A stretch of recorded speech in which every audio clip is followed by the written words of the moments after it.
सरकार हमारे साथ विश्वासघात कर रही है, हमें धोखा दे रही है। ये टिप्पणी आई है सीजेपी की तरफ से। दरअसल 20 जुलाई को जिस तरीके से पुलिसिया कार्यवाही जंतर मंतर उसके आसपास के इलाके में देखी गई, वो मामला अब सुप्रीम कोर्ट में है। भले ही 25 तारीख को धर्मेंद्र प्रधान का इस्तीफा हो गया हो, लेकिन उसमें 3 मांगों में से 2 मांगे अभी भी अधूरी हैं, जिनमें से 2 मांगे हैं कि जो लोग पेपर लीक के चलते आत्महत्या जिन लोगों ने की, उनके परिवार को 1 करोड़ का कंपनसेशन, और साथ ही उन तमाम लोगों पर जिनके पर एफआईआर हुई है, जिनके ऊपर पुलिस कार्यवाही की गई है क्योंकि उन्होंने सीजेपी के प्रोटेस्ट में भाग लिया, 20 जुलाई को संसद मार्च में हिस्सा लिया, उन तमाम लोगों पर से एफआईआर या जितनी भी पुलिसिया कार्यवाही है वो तुरंत हट जानी चाहिए।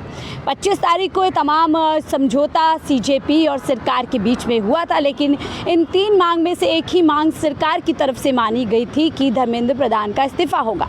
2 मांगे अभी तक पेंडिंग है, जिसको लेकर के मामला सुप्रीम कोर्ट में है। सुप्रीम कोर्ट में आज सुनवाई हुई और पूरी तरीके से तय हुआ कि अगर सरकार की तरफ से ठीक तरीके से जानकारी दी जाएगी तो जल्द ही सीजेपी के तमाम जो पेंडिंग उनकी मांगे हैं उस पर भी काम किया। कोर्ट की तरफ से कहा गया है कि वो सुपर पावर कमेटी गठित करने के लिए तैयार हैं। दरअसल आपको बता दें इस पूरे मामले में क्या पैच फंसा हुआ है। 20 जुलाई को जब संसद मार्च किया गया था, उस मार्च में सैकड़ों हज़ारों लोगों ने भाग लिया। इतनी ज़्यादा संख्या में लोग पहुँचे कि जो प्रदर्शन था वो हिंसा में तब्दील हो जाता है। पुलिस की तरफ से बर्बरता की कई तस्वीरें आती हैं। लाठीचार्ज से लेकर पैलेट गन का इस्तेमाल और किलो वाली लाठीचार्ज के इस्तेमाल पर लगातार सवाल उठ रहे। संसद से लेकर सड़क तक सवाल उठे कि आखिर किसके आदेश पर 20 जुलाई को छात्रों के साथ इस तरीके का एक्शन देखा गया। इस मामले के बाद पुलिस ने कई एफआईआर दर्ज की, कई नामजद लोगों पर और कई अनजाने लोगों पर कहीं ना कहीं एफआईआर दर्ज की गई थी, जिसको लेकर के सीजेपी की तरफ से एक मांग रखी गई थी कि जब हम लोग वहां से उठेंगे, जब धरना प्रदर्शन खत्म होगा, तो ये मांग रखी गई थी कि तमाम उन लोगों पर जिन पर पुलिस कार्यवाही के चलते एफआईआर या कानूनी एक्शन लिया गया है उसको पूरी तरीके से ख़त्म कर दिया जाएगा, रद्द कर दिया जाएगा। अब इस मामले पर सुनवाई होती है। पुलिस की तरफ से कहा गया है कि जिस दिन संसद मार्च था, लगभग कई बड़ी संख्या में से 50,000 की संख्या में वहां पर प्रदर्शनकारी पहुंचे थे और पुलिस वाले महज 5,000 की संख्या में मौजूद थे।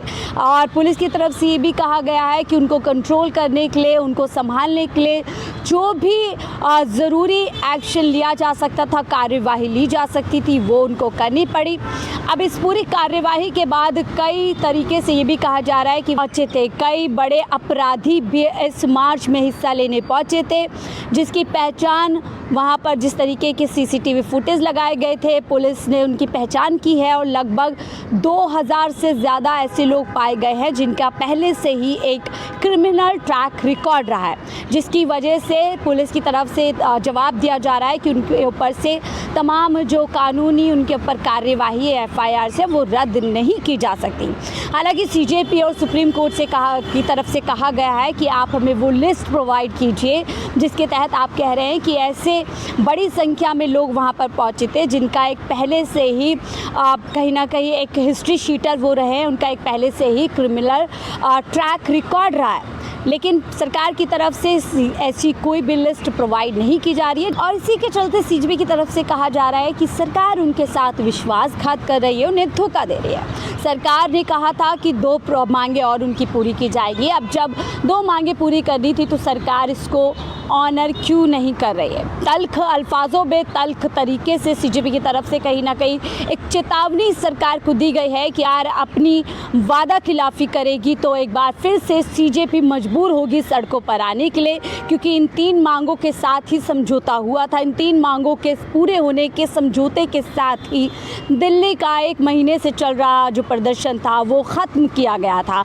अब जब सरकार की बारी आई है तो सरकार कहीं ना कहीं इस पर एक डिले कर रही है, टैक्टिक्स अपना रही है, इफ़ एंड बट में कहीं ना कहीं इस पूरे मुद्दे को उलझाने की कोशिश कर रही है। क्या कुछ और सीजेपी के चीफ प्रवक्ता सौरभ दास ने पीसी के जरिए कहा है, हम आपको सुनवाते हैं। सुनिए क्या कुछ सौरभ दास कह रहे हैं। आज सुप्रीम कोर्ट में एक बहुत इम्पोर्टेंट हियरिंग हुई थी जो जुलाई 20 को जंतर मंतर में और जंतर मंतर के पास जो बर्बरता हुई थी युवाओं के साथ, छात्रों के साथ, उसके बारे में बहुत सारे पिटीशंस आए थे सुप्रीम कोर्ट में इन्वेस्टिगेशन मांगते हुए पुलिस के खिलाफ। उससे ही रिलेटेड आज एक महत्वपूर्ण हियरिंग थी सुप्रीम कोर्ट में, उसमें मैं भी शामिल था, हमारी जो लीगल अफेयर्स हेड है रत्ना सिंह वो भी मौजूद थी। आज जो पिटिशनर्स थे उन्होंने सुप्रीम कोर्ट के सामने एक बहुत इंपॉर्टेंट स्टेटमेंट दिया। उन्होंने बोला कि सुप्रीम कोर्ट ने लास्ट हियरिंग में एक ऑप्शन दिया था कि अगर एफआईआर्स सारे प्रोटेस्टर्स के खिलाफ क्वॉश करने हो एंड अगर सरकार ने ऐसा गारंटी दिया है तो सारी सरकारें जो बीजेपी एनडीए की सरकारें हैं वो फ्री है वो करने के लिए, विड्रॉ करने के लिए एफआईआर्स। कोर्ट ने एक और ऑप्शन दिया। कोर्ट ने बोला कि हम सुप्रीम कोर्ट के तरफ से आर्टिकल 142 जो होता है कंप्लीट जस्टिस करने के पावर्स, उसको यूज करके सारे एफआईआर्स को हम सुप्रीम कोर्ट के तरफ से सब एक साथ ही क्वॉश कर सकते हैं अगर आप चाहे तो आज जो पिटिशनर के साइड से लॉयर थी वृंदा ग्रोवर जी, उन्होंने एक स्टेटमेंट दिया, बोला कि सुप्रीम कोर्ट को आर्टिकल 142 पावर यूज करके सारे जो एफआईआर्स है प्रोटेस्टर्स के खिलाफ वो क्वॉश कर देना चाहिए एक बार में। तो एक झटके में सारे एफआईआर्स देश भर में वो समाप्त हो जाते हैं। साथ साथ वृंदा ग्रोवर जी ने ये भी बोला कि सरकार को भी इस पे कोई भी ऑब्जेक्शन नहीं होना चाहिए, क्योंकि जुलाई 25 को जब हम लोगों ने प्रोटेस्ट कॉल ऑफ किया था तो पूरे देश भर के सामने नेशनल मीडिया के थ्रू हमारे साथ बैठ के प्रेस कॉन्फ्रेंस में जो सरकार के रिप्रेजेंटेटिव्स थे जेपी नड्डा जी और जितेंद्र सिंह जी ने एक्सेप्ट किया था सारे डिमांड्स। उसमें ये भी डिमांड था कि एफआईआर स्क्वॉश होंगी और कॉम्पनसेशन मिलेगा, सारे फैमिलीज को एक ऑनरेबल कॉम्पनसेशन मिलेगा। सरकार का ये बोलना था कि हम सोचेंगे इसके बारे में, हम देखेंगे कि कैसे हो सकता है। सुप्रीम कोर्ट तक आज सुप्रीम कोर्ट के जजेस ने 3 बार बोला सारे स्टेट्स को एक एफआईआर का लिस्ट दे दीजिए, उसमें जो बहुत संगीन अपराध के क्रिमिनल्स है, अगर ऐसे कोई असामाजिक तत्व आए थे, हार्डेंड क्रिमिनल्स जिनके खिलाफ रेप, मर्डर, डेकॉइटी ये सब लगाए, तो उनके एफआईआर एक सेपरेट कर दीजिए एंड जो प्रोटेस्टर्स के खिलाफ एफआईआर है उसकी आप लिस्ट दे दीजिए। जब वो लिस्ट मिल जाएगी हम लोग सारे एफआईआर को क्वॉश कर देंगे। लेकिन सरकार मान नहीं रही है।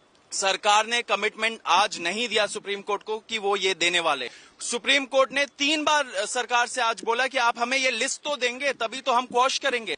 तो सुप्रीम कोर्ट भी चाहती है कि छात्र को, युवाओं को प्रोटेक्शन हो, उनके खिलाफ जो एफआईआर्स हुए पूरे देश भर में उसको हटाया जाए, विड्रॉ किया जाए, क्वॉश किए जाए। पिटिशनर्स के साइड भी जो है वो भी चाहते हैं ये हो, लेकिन सरकार का मंशा ये नहीं है। सरकार डिले कर रही है, सरकार डिले गेम्स खेल रही है हमारे साथ। ये छात्र बिल्कुल बर्दाश्त नहीं करेगा। जुलाई 25 को सरकार ने पूरे देश भर के सामने कमिटमेंट दिया। अगर कमिटमेंट दिया है तो उसको ऑनर करना पड़ेगा। आप ऑनर नहीं कर रहे हो इतने सारे आपने जो कमिटमेंट्स दिए कॉम्पनसेशन के बारे में, एफआईआर के बारे में, तो आपने पूरे देश के साथ विश्वासघात किया है। आप सुप्रीम कोर्ट में अगर स्टैंड नहीं ले रहे हो तो विश्वासघात कर रहे हो आप युवाओं के साथ। हम ये बर्दाश्त नहीं करेंगे। इतने दिनों से सरकार डिले कर रही है। सरकार के जो रिप्रेजेंटेटिव्स होते हैं उनके साथ हम लोग की मीटिंग होती है, लेकिन वो मीटिंग्स भी नहीं हो रही है। सरकार का मंशा नहीं लग रहा है कि वो अपने कमिटमेंट्स को ऑनर करे। अगर देश के युवाओं को फिर से सड़क पे उतरने पे मजबूर करेंगे तो इस बार सरकार के लिए सही नहीं होगा। भाजपा सरकार ने कमिटमेंट दिया था, उस कमिटमेंट को ऑनर करिए।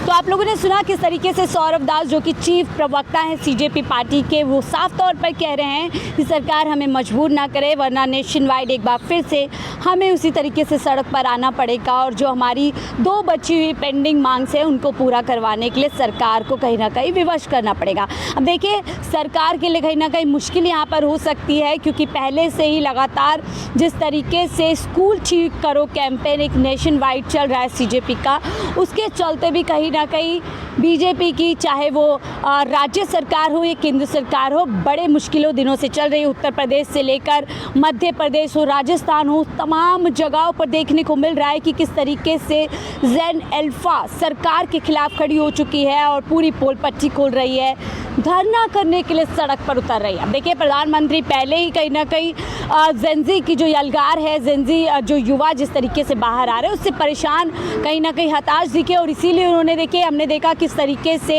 दिल्ली के लाल किले से उनका जो पूरा संबोधन था 15 अगस्त का, वो कहीं ना कहीं युवाओं के ऊपर केंद्रित था।